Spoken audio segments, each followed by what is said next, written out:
The generation that grew up in Britain between roughly 1965 and 1982 was the last one to inhabit a world in which children were treated, by law and by custom, as substantially more robust than they have been considered since.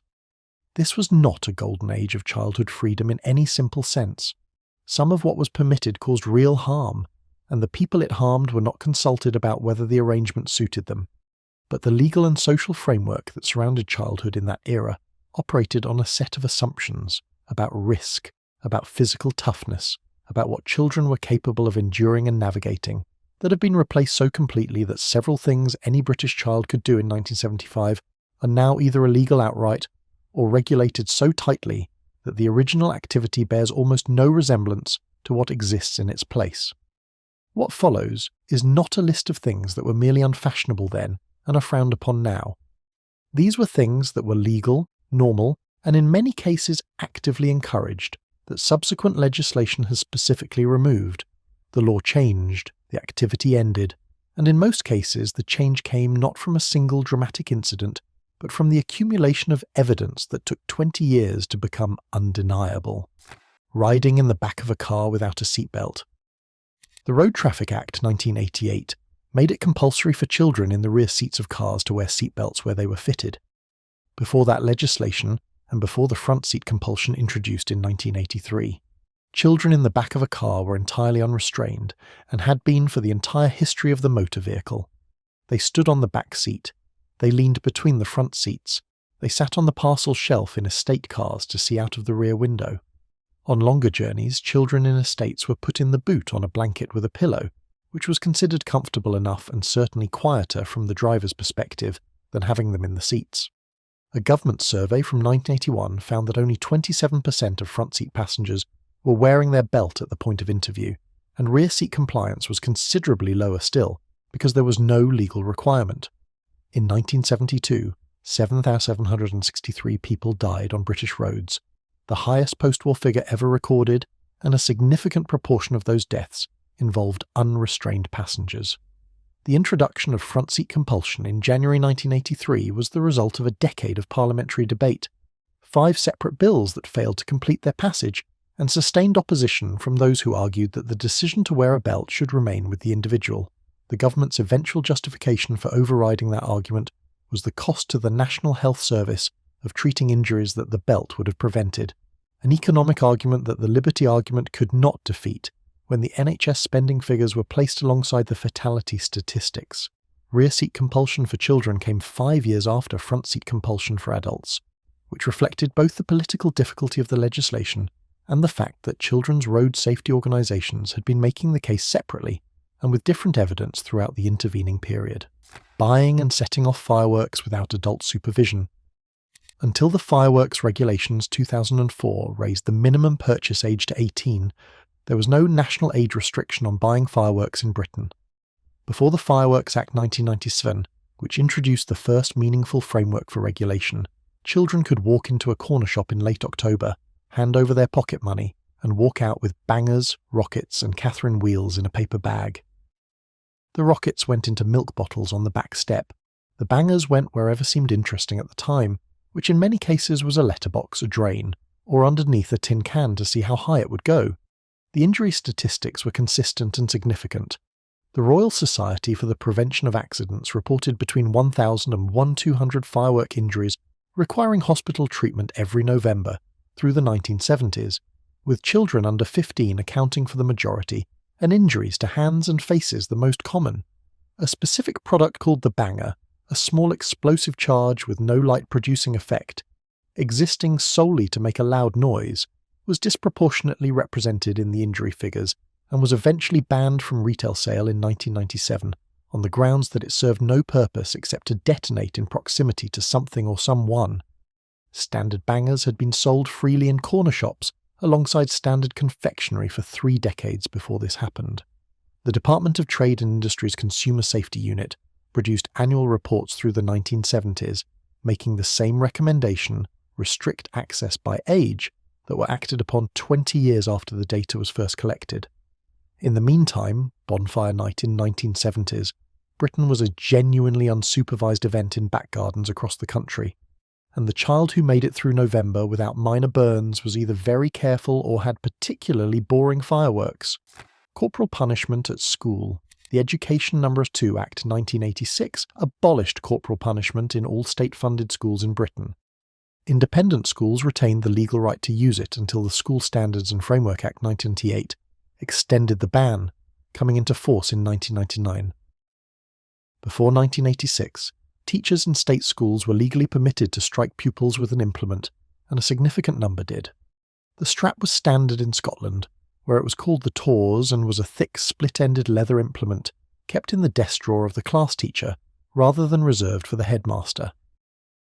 In England, the cane was the typical instrument in secondary schools, administered either across the palm or across the seat of the trousers, depending on the school's preference.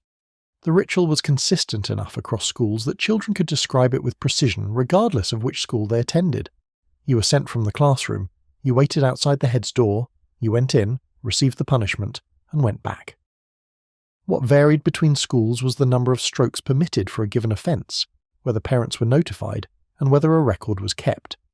Many schools kept a punishment book in which each use of the cane was entered with the pupil's name, the offence, and the number of strokes administered.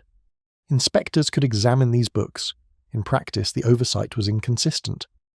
The 1986 Act followed a 1982 European Court of Human Rights, ruling in the case of Campbell and Cousins v United Kingdom, in which two Scottish mothers successfully argued that the use of corporal punishment in schools violated their right under Article 2 of Protocol 1 to ensure their children's education conformed to their own philosophical convictions. The ruling did not immediately force legislative change. Britain contested its application for 4 years, but it created the legal pressure that eventually produced the 1986 Act. Britain was the last country in the European community to abolish the practice in state schools. Cycling without a helmet. No law in Britain requires children or adults to wear a helmet while cycling, even now. This entry is therefore not about a ban on the activity itself, but on what the activity looked like before the cultural shift that has made helmet-free cycling, particularly for children, something parents are judged for permitting. In the 1970s, a child on a bicycle wore no helmet, no knee pads, no reflective vest, and no high-visibility anything, and the absence of all of these things was not remarkable. You got on the bike and rode it. The specific aspect of 1970s cycling that is worth noting is the geography.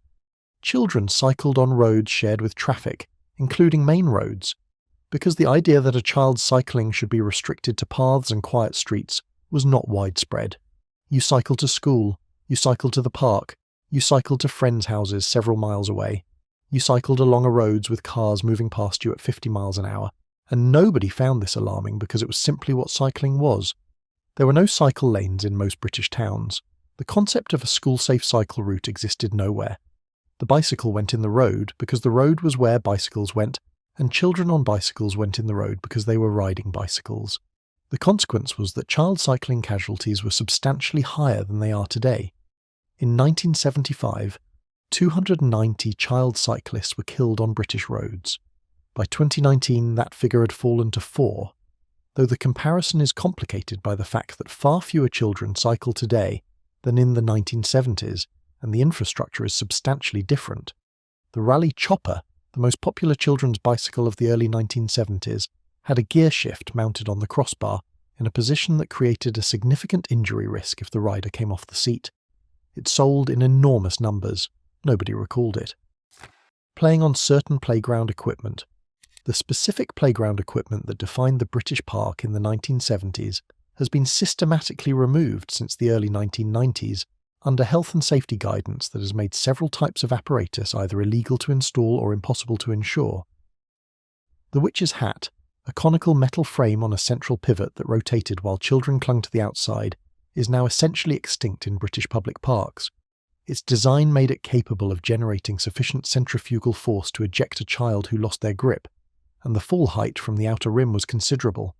The same guidance that removed it also addressed the metal slide, which in summer sunshine reached surface temperatures high enough to cause friction burns through cotton shorts, and the long-chain metal swings, whose arc and momentum made a collision with an inattentive pedestrian a medical event rather than a near miss. The surface beneath the equipment changed simultaneously. Through the 1970s, the ground under climbing frames and swings was compacted earth or tarmac. European standard EN 1176, which came into force in Britain in the 1990s, established impact-absorbing surface requirements, rubber matting, wood chip, sand, under any equipment from which a fall of a given height was possible. The climbing frames that survive in modern parks are lower, have wider rungs, and are made of rounded timber or plastic rather than painted steel tube. The Health and Safety Executive published guidance in 2012 specifically addressing the balance between safety and developmental benefit in children's play, acknowledging that the removal of risk from playgrounds had gone beyond what the injury statistics justified. The guidance stated explicitly that it was not the HSE's intention that all risk be eliminated from children's play, and that the experience of manageable risk contributed to development in ways that sanitized environments did not replicate. The guidance came after 2 decades of equipment removal. In many parks, the equipment it was intended to protect had already been taken out. Buying cigarettes on behalf of a parent. The Children and Young Persons Act 1933 made it an offence to sell tobacco products to anyone under 16. But purchasing on behalf of an adult was not prohibited, and in practice the distinction was unenforceable in a corner shop where the family was known and the transaction was obviously errand-based rather than personal use. A child sent to the corner shop with a note, 20 players number 6, the change is yours, was a routine occurrence in the 1970s, and the shopkeeper who served them was not committing an obvious offence under the letter of the law as it then stood. The Children and Young Persons Protection from Tobacco Act 1991 tightened the framework, and the Health Act 2009 made it illegal to sell tobacco to anyone under 18, raising the age from 16 where it had sat for decades. Proxy purchasing, buying tobacco on behalf of an underage person, became a specific offence. The child sent to the corner shop for cigarettes became, in legal terms, a mechanism for an offence to occur, which it had not been in the 1970s when the errand was simply part of what children did on behalf of their families. Drinking alcohol purchased by someone else in a pub. The Licensing Act 1964 permitted children to enter licensed premises to purchase alcohol for consumption off the premises, and children in pubs were not prohibited from being present in many licensed areas. What the law has always prohibited is the sale of alcohol to someone under 18 for consumption on the premises. What it did not clearly prohibit in the 1970s was a child consuming alcohol given to them by an adult in a private space, or, in many practical interpretations, sharing a sip of their parents' drink in a pub garden. The licensing laws have been tightened repeatedly since 1964, and the current framework under the Licensing Act 2003 is considerably more restrictive about the circumstances under which children can be present in licensed premises at all. But the relevant change is cultural rather than legal in many respects. In the 1970s, a father who let his 10-year-old try a sip of bitter in the pub garden on a Sunday lunchtime was not considered to be doing anything wrong by himself, his family, the landlord, or his neighbours. Today the same act would attract a different response from all of those parties. The law has changed at the margins. The social permission has changed entirely. Sitting in the front seat of a car under 12. Current UK law requires children under 12 who are shorter than 135 centimetres to use an appropriate child restraint in all seating positions. Before this requirement, which formalised through the 1990s in line with developing European standards, children sat in the front seat of the car from whatever age their parent judged them ready for it. The front seat was, in many families, a privilege offered to the eldest child or rotated between children as a treat on longer journeys. You sat in the front because it meant you could see where you were going, and because it marked you as old enough to be trusted with the view from the grown-up seat. The actuarial argument against children in the front seat is clear enough. A child restrained by a standard adult seatbelt that crosses the chest at neck height, rather than shoulder height, is improperly restrained. An airbag calibrated for an adult is potentially lethal to a small child placed directly in front of it. These facts were understood before they became law, and in the period before they became law, children sat in the front seat anyway, making purchases in off-licenses. The Licensing Act 1964 specifically permitted children to enter off-licenses to purchase alcohol for consumption off the premises, provided the alcohol was not for their own use. The child who was sent to the off-licence for a bottle of pale ale was, under the law that applied to that transaction, doing nothing illegal. The shopkeeper who served them was doing nothing illegal either. This specific permission was closed by the Licensing Act 2003, which required the person making the purchase to be 18 or over, regardless of who was going to consume the product. In practical terms, this meant that an activity which was a routine domestic errand for children throughout the 1970s, go to the off-license, buy what's on the note, bring it home, became an offence in the early 2000s. The child carrying the note and the money was no longer legally permitted to hand that money across the counter. The transaction that had existed for decades as a normal feature of neighbourhood life became the mechanism by which a law was broken. Working before 14. The Children and Young Persons Act 1933 prohibited the employment of children under 14 in industrial settings, but left significant scope for part-time work outside school hours in other contexts, and the regulations around what younger children could do were enforced with varying consistency across the country.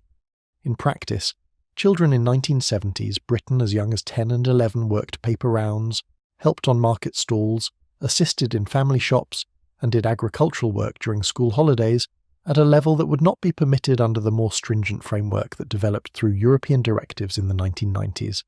The paper round deserves particular attention because it was the employment that most children encountered directly, and that has survived, in reduced form, into the present.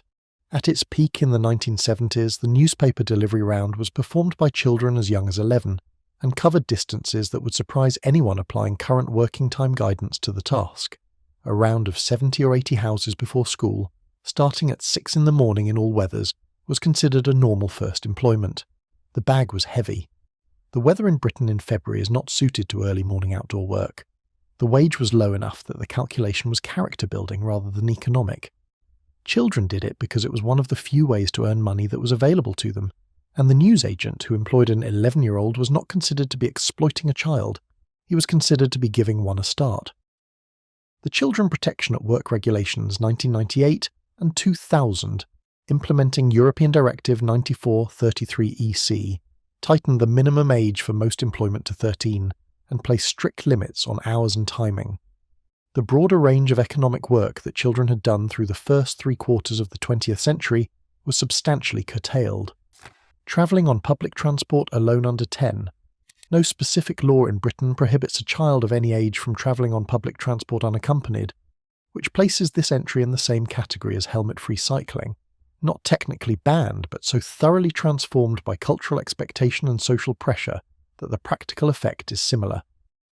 The Policy Studies Institute study from 1971 found that 80% of 7- and 8-year-olds in England were allowed to travel to school without an adult. The follow-up study in 1990 found that figure had fallen to 9%. The roads had not become dramatically more dangerous in that period. Child road casualties had actually fallen significantly. What had changed was the social norm around what adequate parental supervision required, and that norm shifted so completely that independent travel by young children, which had been unremarkable, became something that could attract the attention of social services. Transport for London sets a guideline of 8 or over for travelling on the Underground alone, but this is guidance rather than law. What has effectively banned young children from travelling alone is not legislation, but the changed expectations of other adults, who are now far more likely to intervene when they see a young child travelling unaccompanied, and whose intervention can result in consequences for the parents that amount, in practice, to a prohibition. Playing on building sites and waste ground. The health and safety at work. Act 1974 placed obligations on employers and site controllers to prevent unauthorised access to potentially hazardous areas, and this framework was extended and tightened through the Construction Health, Safety and Welfare Regulations 1996. The effect on the geography of childhood was significant. Building sites in 1970s Britain were regularly entered by local children after hours and at weekends, and the waste ground left behind by demolition or industrial closure was used for dens, bonfires and general-purpose play that would now attract immediate intervention. The materials available on such sites — timber, brick, rope, metal conduit, ceramic insulators from demolished factory roofs — were the raw materials of the improvised construction that occupied a significant proportion of children's unsupervised time. A den built from reclaimed timber and corrugated iron on a cleared site in Salford or Sheffield in 1974 was not legal, in the strict sense that the children had entered private land without permission, but neither was there any consistent mechanism for removing them. The site was often not yet fenced. The contractor who owned it was not present on a Saturday afternoon. The police, if they were called at all, had other priorities. The combination of tighter health and safety law, comprehensive site security, the reduction in the stock of unused urban land through development, and the introduction of CCTV coverage in most urban areas has removed the environment in which that kind of play occurred as thoroughly as any specific prohibition. There is no law that says a child cannot build a den. There is simply no longer anywhere to build one. The childhood that existed inside these permissions was not uniformly safer or better for the children who lived it. The firework injuries were real. The unrestrained children in car crashes were real. The pupil who was caned was real, and whether that punishment did what its proponents claimed it did is a question that the evidence answers clearly and negatively. But the legal and social changes that addressed those harms also changed the texture of childhood in ways that were not the primary intention, and that have not been adequately replaced. The child who cycled to school alone at 8 was doing something genuinely developmental. The child who played on the waste ground with reclaimed materials was doing something that a designed playground cannot replicate. The freedom that was incidental to those activities was not incidental to the people who grew up inside it. It was the whole of the experience, and the law that removed the hazard removed the freedom with it, and has not found a way to give it back. If something on this list is in your own memory, put it in the comments. Those details are worth having somewhere. Please subscribe to the channel to keep these stories alive.